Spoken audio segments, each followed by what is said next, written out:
Hello everyone, welcome back to Parcham. I am Pooja. India's hero series में आपका वापस से स्वागत है। और आज हमारे इंडिया हीरो सीरीज़ में अगले टॉपिक हैं महादेव गोविंद रनाडे, जो कि एक जस्टिस भी हैं, एक हिस्टोरियन है, राइटर है, सोशल रिफॉर्म करने की कोशिश कर रहे हैं भारत में। इन्हें महाराष्ट्र का सुकरात बोला जा रहा है, सेंचुरी मैन के नाम से जाना जा रहा है, आधुनिक भारत के संत कहा जा रहा है। ऐसे हम एमजी रनाडे के बारे में आज बात करने वाले हैं। तो अगर आप यहाँ पे आज की क्लास का पीडीएफ लेना चाहते हैं तो हमारी वेबसाइट पे आज की क्लास की पीडीएफ अवेलेबल होगी, आप वहाँ से इस पीडीएफ को ले सकते हैं। नहीं तो मैं आपको हमेशा की तरह यही सजेस्ट करूँगी कि नोट्स बनाइएगा, नोट्स में इंपॉर्टेंट पॉइंट्स को लिखते जाइएगा जो आने वाले एग्जाम में आपकी मदद करेंगे। ठीक है, तो आइए हम शुरुआत करते हैं आज के सेशन की।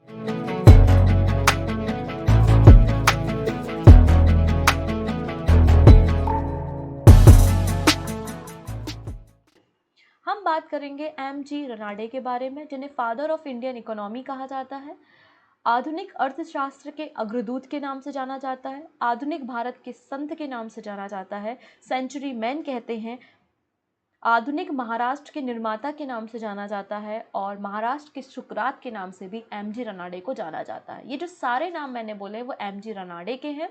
जैसे कि हम जब राजा राम मोहन रॉय के बारे में बात करते हैं और हम बात करते हैं कि इन्होंने सती प्रथा के लिए काफ़ी कुछ काम किया था। वैसे जब भी विडो रीमैरिज की बात आती है, विधवा पुनर्विवाह की बात आती है, तो सबसे ज़्यादा जो कंट्रीब्यूशन किसी ने किया है तो वो एमजी रनाडे हैं। तो पहले हम इनकी लाइफ के बारे में, देन उनके कंट्रीब्यूशन के बारे में सीखेंगे, और लास्ट में एक क्वेश्चन होगा जिसका आंसर आप हमें कमेंट सेक्शन में देंगे।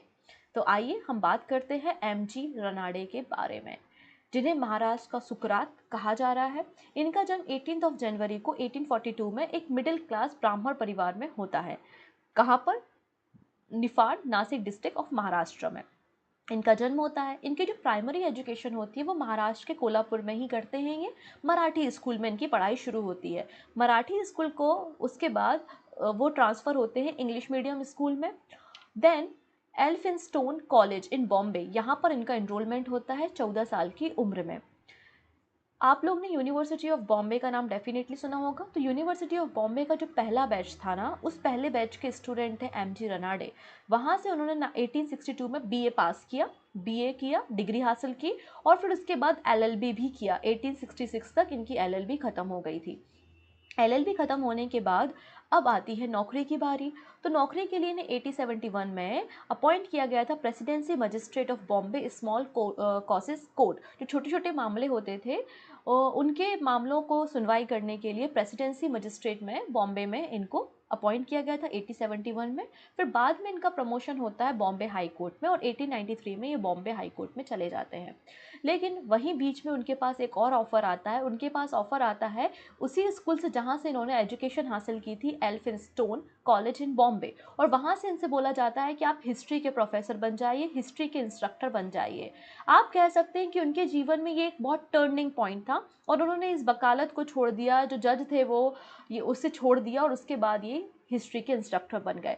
और जब ये हिस्ट्री के इंस्ट्रक्टर बने, हिस्ट्री पढ़ाने लगे, तो उनको बहुत इंटरेस्ट आया मराठा एम्पायर पर, मराठाओं की हिस्ट्री पर, कैसा उनका राइज हुआ, कैसे उत्कर्ष हुआ मराठास का।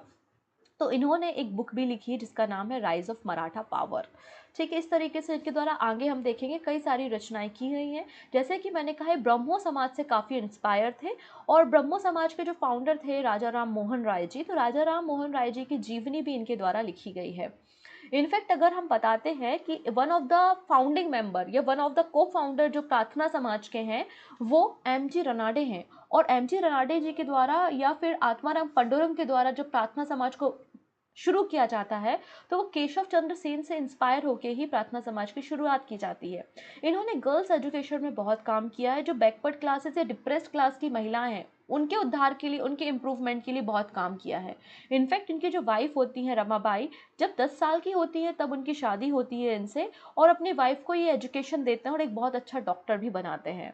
तो इन्होंने फीमेल एजुकेशन में, विडो रीमैरिज पे काफ़ी ज़्यादा काम किया है।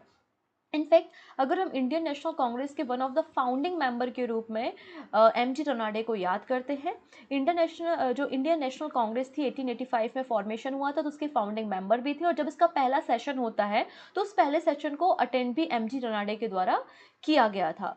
ठीक है, इसके अलावा इन्होंने और क्या कंट्रीब्यूशन किया, आइए हम एक एक करके बात करते हैं। तो इन्होंने बॉम्बे में एंग्लो मराठी डेली पेपर की स्थापना की, जो कि इनकी आइडियोलॉजी सोशल रिलीजियस रिफॉर्म के बारे में लोगों को बता सके, जिसका नाम था इंदु प्रकाश। तो इंदु प्रकाश की रचना एमजी रनाडे के द्वारा की गई थी। ये ऐसा कुछ भी नहीं था कि आस्तिक थे या नास्तिक थे, आइडियल वर्शिप के लिए कहता था, ऐसा इनके साथ कुछ भी नहीं था।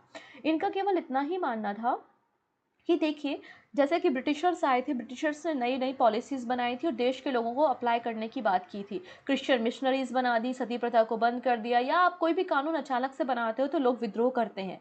लेकिन अगर आप कोई नया कानून बनाते हो और उसको ट्रेडिशन के साथ, आपके वेदास, पुराण या उपनिषदों के साथ जोड़ा जाता है, तो लोगों में वो जो विद्रोह की भावना होती है, रिवॉल्ट करने की भावना होती है, वो कम होती है। तो उनका ये कहना था कि हमें देश में, अपनी सोसाइटी में सोशल रिफॉर्म करना है, बिल्कुल करना है, लेकिन तर्क वितर्क के साथ करना है। लोगों में अगर कोई भी आप लॉ बनाते हैं, कानून बनाते हैं, कोई रिफॉर्म करते हैं, तो आप इन्हें ट्रेडिशन के साथ जोड़िए, तभी लोग जो है उनका गुस्सा शांत रहेगा और वो रिवॉल्ट नहीं करेंगे। ऐसा इनका सोचना था और बिल्कुल सही सोचना भी था। अचानक से कोई रिफॉर्म होते हैं तो लोग तो नाराज होते ही हैं।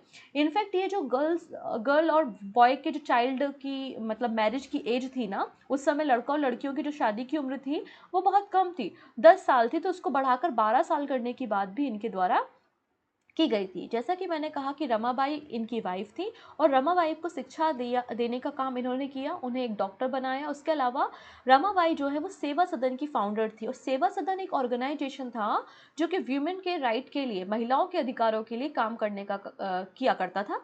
रमाबाई के द्वारा सेवा सदन की स्थापना की गई थी। अब रनाडे जी के बारे में थोड़ी सी बात करते हैं। रनाडे जी फाउंडर थे सोशल कॉन्फ्रेंस मूवमेंट के। इस सोशल कॉन्फ्रेंस मूवमेंट जो है वो किस लिए काम करती थी, तो पहली चीज़ तो जो सोशल रिफॉर्म्स करने की कोशिश करती थी, लोगों को डायरेक्ट करती थी। इनका main agenda against child marriage था, बाल विवाह को रोकने का काम करना, विडो रीमैरिज करना। इनका ये कहना था कि शादी विवाह में कोई कॉन्फ्रेंस हो रही, कोई सम्मेलन हो रहा है, तो उसमें लोग बहुत पैसा खर्च करते हैं, तो इतना एक्स्ट्रा पैसा नहीं खर्च करना चाहिए, उसके अगेंस्ट थे ये। The high cost of marriage and other social function के अगेंस्ट थे। और जो कास्ट बेस्ड रिस्ट्रिक्शंस था अब्रॉड जाने के लिए या ट्रैवलिंग के लिए, तो ये कास्ट के खिलाफ थे। जो कास्ट सिस्टम चल रहा था सोसाइटी में, उसके खिलाफ भी इन्होंने आवाज़ उठाई थी। तो आप सोच सकते हैं आज से कितने साल पहले की बात है, 18 सेंचुरी की बात कर रहे हैं, और कोई व्यक्ति ये कह रहा है देश में कि जो हैवी इंडस्ट्रीज़ हैं वो भारत के लिए ज़रूरी है, इससे भारत में एम्प्लॉयमेंट आएगा। उस समय बातें हो रही हैं कि हैवी इंडस्ट्रीज़ देश में ज़रूरी है, लोगों को कम खर्चा करना चाहिए, फाइनेंशियल स्टेबिलिटी के बारे में बात कर रहे हैं, फिजिकल डिफिसिट, राजकोषीय घाटे के बारे में चर्चा हो रही है। मतलब आप बोल सकते हैं कि एक बहुत अच्छे अर्थशास्त्री या इकोनॉमिस्ट भी थे एमजी रनाडे। ठीक है, इनके द्वारा पूना सार्वजनिक सभा की स्थापना की गई थी। पूना सार्वजनिक सभा की स्थापना एमजी रनाडे ने की थी, और विडो मैरिज एसोसिएशन के फाउंडर भी एमजी रनाडे थे। विडो मैरिज एसोसिएशन की स्थापना 1861 में इनके द्वारा की गई थी। इनके द्वारा बताया गया कि importance of heavy industry in economic progress. इन्होंने ही हमें इकोनॉमिक प्रोग्रेस के लिए हैवी इंडस्ट्रीज क्यों ज़रूरी हैं उसके बारे में लोगों को बताया था, और वेस्टर्न एजुकेशन की तरफ भी ध्यान देने की बात इनके द्वारा की गई थी। अब कई सारे लोगों के द्वारा इन्हें सपोर्ट किया गया था, जैसे बाल गंगाधर तिलक एक बहुत बड़े सपोर्टर थे, इन्फ्लुएंसर थे।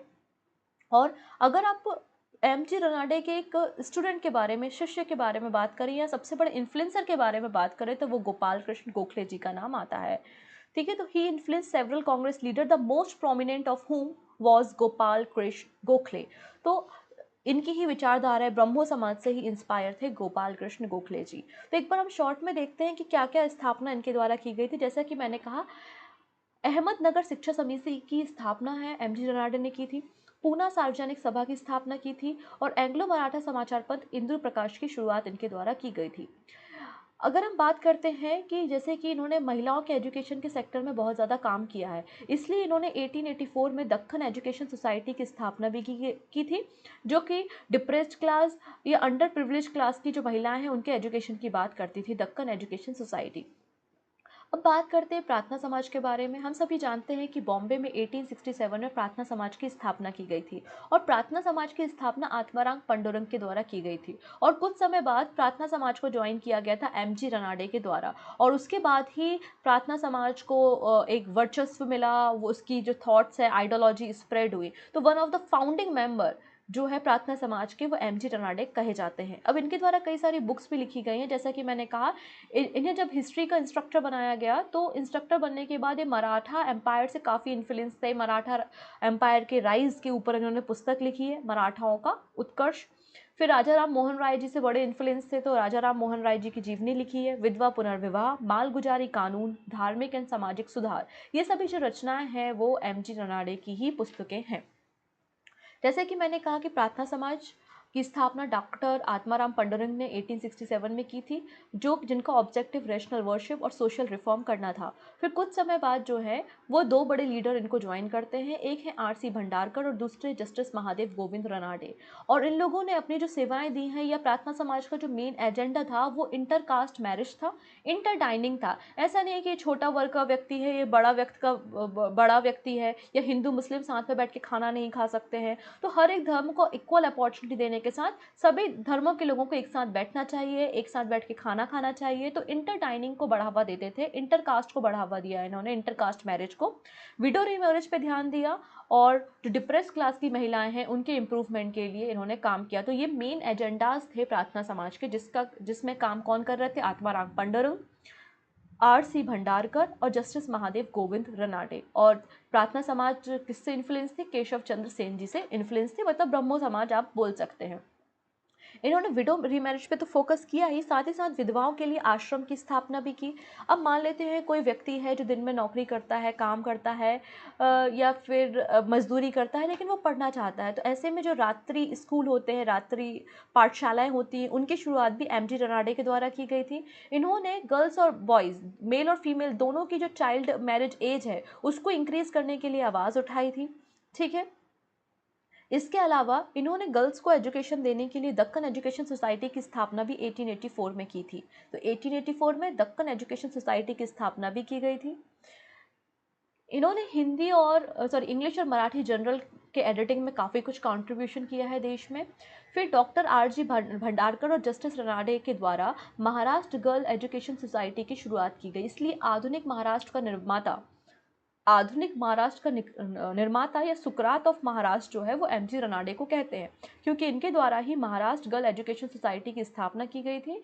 और अगर हम भारत के सबसे ओल्डेस्ट गर्ल हाई स्कूल के बारे में बात करते हैं, जो कि है हुजूर पागा में, जो है वो ओल्डेस्ट गर्ल हाई स्कूल है, इसकी स्थापना भी महाराष्ट्र में 1885 में एमजी रनाडे के द्वारा की गई थी। तो ये कुछ एक्स्ट्रा फैक्ट्स हैं एमजी रनाडे के बारे में जो कि आपको ध्यान में रखना चाहिए। फिर आगे और बात करते हैं, 1897 की बात है, एक कमेटी बनाई गई थी। उस कमेटी को बेसिकली राज्य का मतलब नेशन का, स्टेट का जितना भी लोकल एक्सपेंडिचर है उसको टैली करना था, और अपनी एडवाइस देनी थी कि किस तरीके से हम एक फाइनेंशियल स्टेबिलिटी ला सकते हैं, हमें कहाँ पे खर्चे कम करना चाहिए, या क्या आप काम कर सकते हैं अलग सेक्टर में जिससे राज्य का इनकम इंक्रीज हो। तो इस तरीके से एक कमेटी बनाई गई थी, और उस कमेटी के जो मेंबर थे वो एमजी रनाडे भी थे, जिन्होंने अपना कॉन्ट्रीब्यूशन किया और सजेशन दिए। इसलिए इन्हें ब्रिटिश एम्पायर के द्वारा, ब्रिटिश गवर्नमेंट के द्वारा companion of the order of Indian emperor CIE award भी दिया गया था। तो ये इनका कंट्रीब्यूशन था, इसलिए इन्हें हमने फादर ऑफ इंडियन इकोनॉमी भी कहा है। यहीं से अर्थशास्त्र की शुरुआत जो है वो की गई थी। इसके अलावा अगर आप देखें तो 16 जनवरी को 1901 में जस्टिस एमजी रनाडे जी का निधन हो जाता है, और ये हमारे एक ग्रेट हीरो की हिस्ट्री होती है। तो जो भी इंपॉर्टेंट पॉइंट मैंने बताए हैं, आई थिंक आपने नोट डाउन कर लिए होंगे, जहाँ से एग्जाम में क्वेश्चन बनते हैं। अंत में एक छोटा सा क्वेश्चन जिसका आंसर आप हमें कमेंट सेक्शन में दे सकते हैं, सही आंसर भी मैं आपको वहीं पर रिप्लाई कर दूंगी। Who influenced Mahadev Govind Ranade to set up Prarthana Samaj इन बॉम्बे? प्रार्थना समाज किससे प्रभावित होकर सेटअप की गई थी? केशव चंद्र सेन, राजा राम मोहन रॉय, देवेंद्र नाथ टैगोर, या टेक चंद्र मित्र? तो जो भी सही आंसर होगा आप हमें कमेंट में बताइएगा। So thank you so much. हम मिलते हैं अगले सेशन में ऐसे ही कुछ नए हीरोज़ की कहानी के साथ। तब तक अपना ध्यान रखिएगा। Take care.